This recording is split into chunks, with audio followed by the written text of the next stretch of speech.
So thank you so much for joining us today on how leading PA programs are mastering continuous self-assessment. So just housekeeping items, as you can see, you can chat with everyone. Please let us know if you have any questions. We have team members from Enflux looking at the webinar chat. And if I'm not able to see it, they'll make sure that they ping me if I have to address any of the questions in our meeting. So please use the Zoom webinar chat. This is going to be recorded and then it's going to be available for all of you after. And with that, let's start with this image. So crisis mode, continuous readiness. So right now, what I keep hearing is that most programs are in the crisis mode when it comes to self-assessment and accreditation. Reports are pulled at the last minute, faculty scramble to make sense of messy spreadsheets, and stress levels go through the roof. Some are spending hours, sometimes weeks, months, just lost in preparing for reports. But imagine a world of ongoing assessment where your data is already collected, benchmarks track in real time, and you're always prepared, not just for accreditation, but for improving student success. No more fire drills, just clarity and confidence. The cost of inaction is wasted time, mistakes, and burnout. You're reinventing the wheel every time you need a report. The value of preparedness is peace of mind, time saved, and smarter, faster decisions, not to mention happier faculty. So here's what we're really going to be talking about today.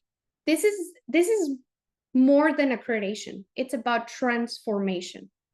We want to move away from where most PA programs live: data management chaos, analysis paralysis, accreditation overwhelm. Sounds familiar? Please, if you want, feel free to send any of the emojis if that clicks with you. But here's what's possible. What I want to show you is that it's possible to have a systematic approach that moves from reactive to proactive, from scattered to strategic. Instead of chaos, you have a systematic data collection. Instead of analysis paralysis, you have intentional analysis and insights.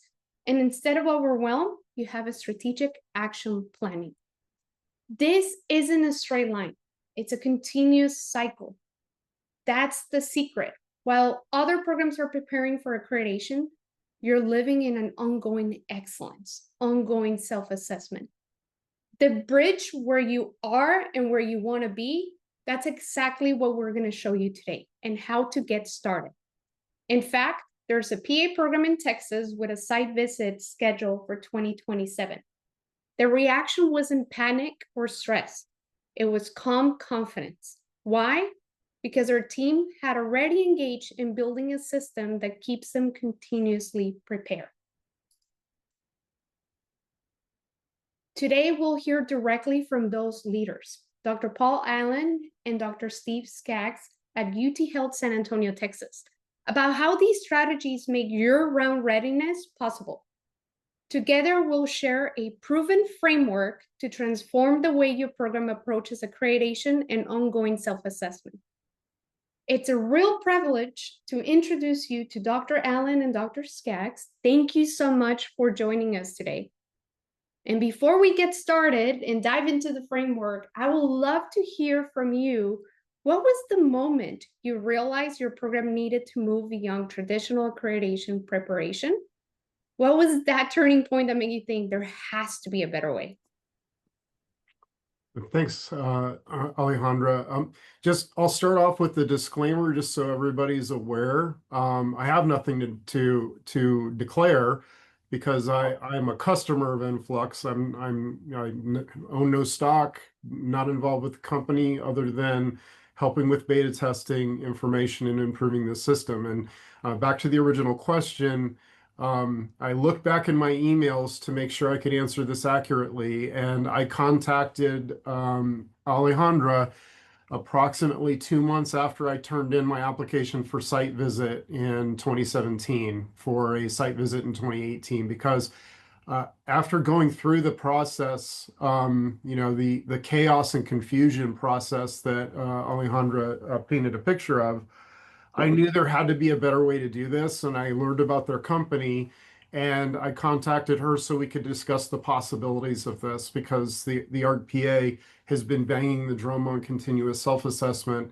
And when our faculty, we all of the factors involved in life as a faculty, we as a leader in the department, I have to really protect my faculty in order to make sure that if they want to choose a career in academia, they have the appropriate amount of time to do so, to pay attention to things like research, scholarship, service, and their teaching, as well as the continuous self-assessment. And keeping track of all of those things, after going through that crucible of the preparation for site visit, I knew that we had to, in order to provide the time for faculty to be able to have a fulfilling career as an academician, that I had to provide some way to automate this process. And Alejandra's company looked to be very promising in that area.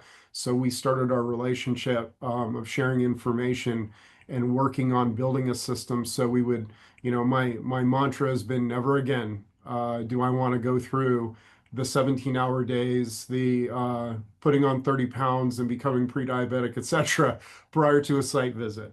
So that's sort of the how and the why we started talking with Enflux. Thank you so much for sharing that. I still remember that moment. Actually, in 2017 is when I started exploring how to start building Enflux, and look how far we got. It just went by so fast, so fast. And I know, Dr. Cax, that you have worked in different accreditation reporting, like you have been part of it. What was one of those things that are exciting about the new approach that we're having on this, so that you can get ongoing assessment? Well, I think everyone here that's worked with the ARC-PA is kind of familiar with the again the kind of evaluation, integrating things into the student evaluation process, and then that ongoing evaluation. And I was there with Dr. Allen, with Paul, when we went through the accreditation in 2017, and again we were very much reactionary. So what I learned was, it's easy to get comfortable in the way you do things, but you definitely need to keep in mind that that ongoing assessment is a critical component of just the whole process. So, and I do agree with everything that Dr. Allen said. So, Thank you so much for sharing that. Yeah. So here's the reality, right? Like the ARC-PA expectations are around self-assessment. So notice that emphasis, like ongoing self-assessment, not yearly, not pre-visit, ongoing. So let me highlight what's creating the challenges that you're expecting. This means continuous data collection, not scrambling before site visits. And also, this is not just data. It's a systematic triangulation of your entire program all the time. Here's the reality. ARC-PA assumes that you have a system in place for real-time data collection and analysis. It assumes that you can demonstrate trends, correlation, and evidence-based action plans at any moment. Most programs are still operating with, I'll get the data when I need it. But the ARC-PA is emphasizing being on the always-on self-assessment. And this is why our framework is so powerful. Instead of retrofitting old processes to meet the new expectations or the ongoing self-assessment expectations, programs can build a system that makes ongoing self-assessment natural and automatic.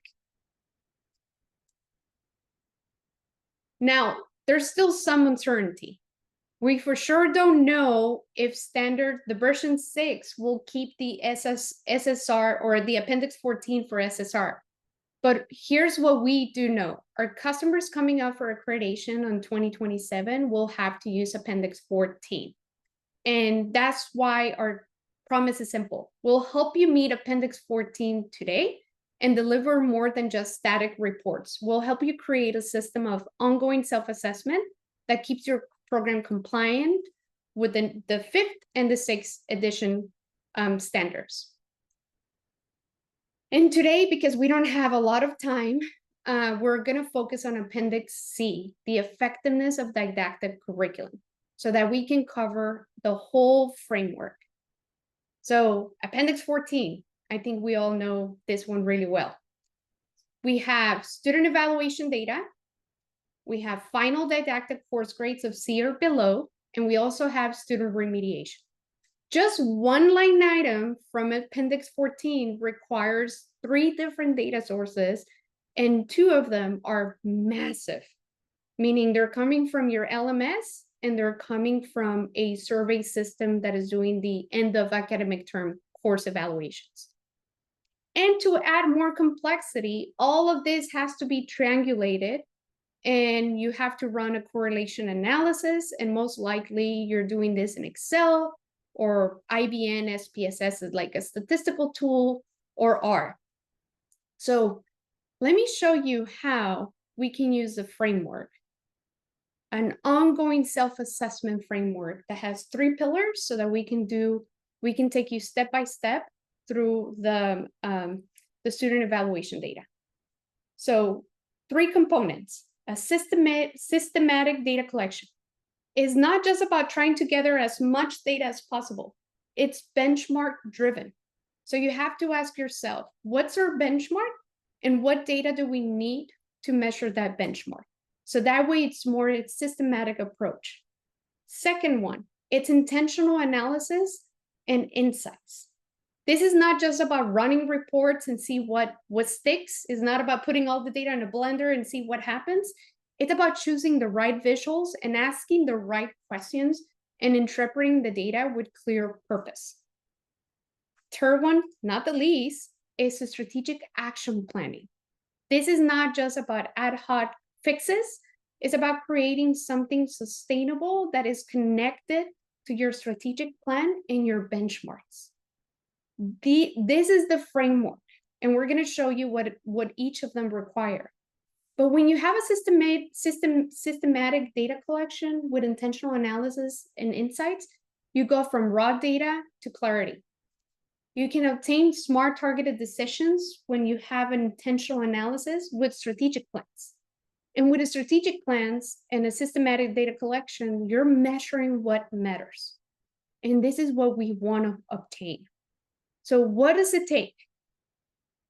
Systematic is about how you collect the data. Intentional is about how you analyze the data. And strategic is about how you act. So on the student evaluation, I want to tell you about how we did this with UT Health. We said we had clear definition of the benchmark. We collected the right data just to measure the benchmark, and we organized it in a way that for future course evaluations, all we have to do is update it with new data. We choose the right visuals, and you're going to see what the right visuals are. There's a difference between using bar charts and timelines and everything else, depending on what the benchmark is. Our dashboards help the school, the right visuals help the schools ask questions and get deeper into why didn't we meet our benchmark?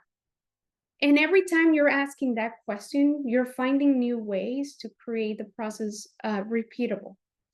Now, the strategic action planning is finding those areas that need attention or finding areas that need to be celebrated so that you can take action, document it, and monitor progress. So this is the framework. And now some of you might be wondering, like, that sounds great, but where do I even start with my program? Don't worry. We have prepared a clear step-by-step checklist that you can use to get started on your own. This step-by-step process, and here's just a screenshot of this, is showing you exactly what you can do if you want to accomplish this in an Excel spreadsheet by following the framework. So we're going to be able to share this with you.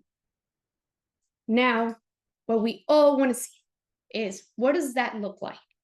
So what we're looking at, and I just want to verify with everybody that they can see a dashboard and not a PowerPoint presentation. So if you can just let me know if you're seeing something different. But what we have done is that in here, we're bringing years of data of student surveys and they can quickly see everything in one place and set the benchmark. So we said that our benchmark is on the Likert scale of 3.7. So anything less than that, we're not meeting our benchmark. And what we're seeing here is this is a cohort of 25, the academic term, and the different courses we had. And we can clearly see which courses didn't meet the benchmark. And in addition, we see a sentiment analysis. This is the starting of the triangulation of data of qualitative with quantitative. Not only that, we're looking at course effectiveness in here. If you just want to see what's below the benchmark, and that's why it's important to start with benchmark, you can quickly do that with a filter and see where it is. Notice the relationship between not meeting benchmark and having negative sentiment analysis. We can perform the same type of analysis, but now we're looking at faculty performance. So first it was more about course effectiveness, and now the Likert scale represents faculty effectiveness. Same thing as the previous dashboard. Benchmark, we can clearly see that it's this, and a requirement. We don't have faculty names. Everything is anonymized. Now, see how beautiful it is, how easy it is to see what's happening. But in addition to that, we conducted a theme analysis. So you can evaluate one specific course across time and one specific faculty across time. UT Health doesn't have to do anything with the spreadsheets, anything with the theme analysis. Everything is running and continuous. There's new data, there's more insights. And when they come here, not only do they see the course view across time, but they see a theme analysis. A theme analysis that you can start by saying, where do we have more of the negative versus positive comments? We have it on the overall course. From there, we can see the course content and overall course experience. By the way, these themes change. The AI model changes as we're getting more comments. But you can keep asking questions and see that the negative comments are about clarity, organization, and workload. Wonder what the real comment looks like? You can just click and get the real comment underneath that. All in one place. So now we went from how do we clean the data on Excel to how do we use the right visualizations so that we can help the team find areas to celebrate and areas to take action. But now the great thing is, where do you take action? How many of you have your action plans on spreadsheets? Raise your hand if you have them on spreadsheets or in committee minutes. Well, ideally, a systematic approach to this is a place where you can document everything in one place, where you can document what you're seeing, what you found, how it's related to a specific part of the accreditation standards, and who's going to be the person responsible for completing that action plan, and by when. Action plans have to be smart. They have to be, we need to have something that is measurable, action and time bound, and that someone is the champion taking it to the finish line. That's all in one place.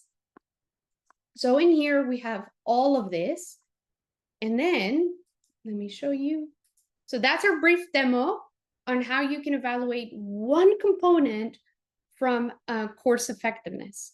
This is the second component of course effectiveness, which is the final didactic course grades of C or below. How beautiful would it be that this one is running for you on a daily basis? We currently connect directly to Canvas. We are connecting to Blackboard. We are working on that as we speak. And imagine a world where you're looking at this at any point in time. This is what ongoing means. Now, what I would love to do is to have Dr. Allen and Dr. Skaggs share with all of you what's the impact of having these insights immediately after having new data and not having to spend effort and time on cleaning the data, but more of focusing on celebrations and finding areas that need improvement. Yeah, of course, this was, you know, as I stated in the beginning, this was the goal to be able to truly achieve continuous self-assessment. And we've structured our department so all faculty participate in various committees. The committees names sort of mirror what the RPA expects in the standards, and the group of faculty can then sit around and just pull up on our large smart board the data that we need to analyze, and on the fly, as we're doing it, we can develop our areas and needs of improvement, strengths, action plans, who's responsible for, and make that artifact that the RPA will be looking for when they come for the self-study. So what it does is it potentiates the ability to turn our self-study report construction than a composition exercise. It's a cut and paste exercise where we're just going back in our artifacts and bringing them forward related to all of our benchmarks for the self-study report. Thank you so much for sharing that. Yeah, I really don't have anything to add other than the fact that, saves time, keeps things moving forward, and takes a kind of a kind of a background thing that you often don't think about and pulls it forward. So. Yeah, and I agree with both of you. I mean, we're building this as we're putting doubling down and building a systematic process for this.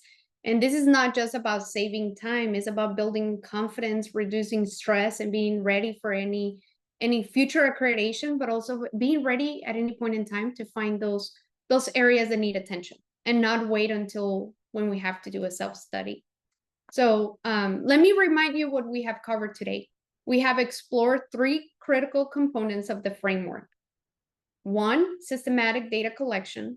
2, intentional analysis and strategic intentional analysis, and 3, strategic action planning.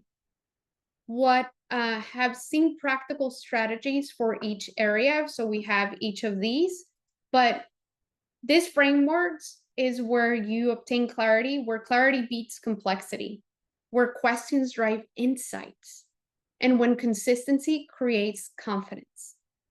So, but here's what I know, and I have heard it from a lot of people before I even started Enflux, and I was participating in national conferences.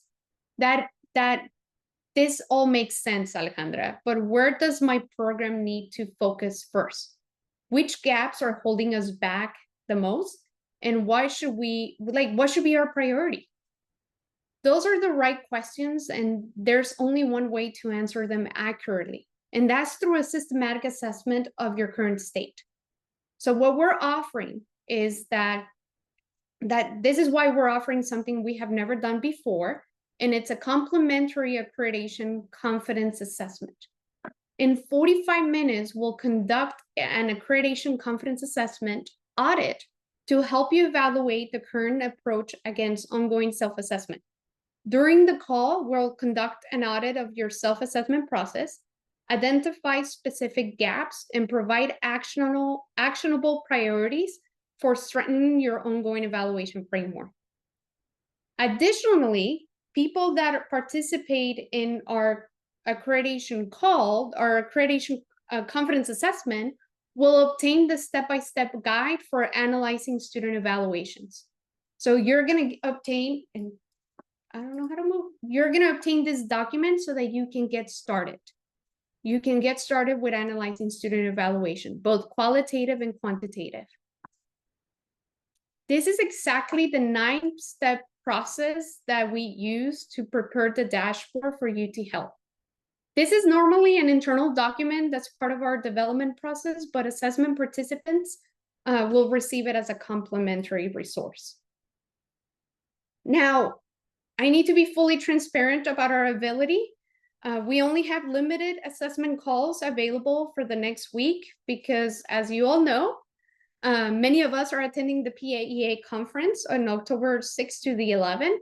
So having your assessment completed beforehand means that you can attend sessions strategically, ask targeted questions, and evaluate solutions against your own needs.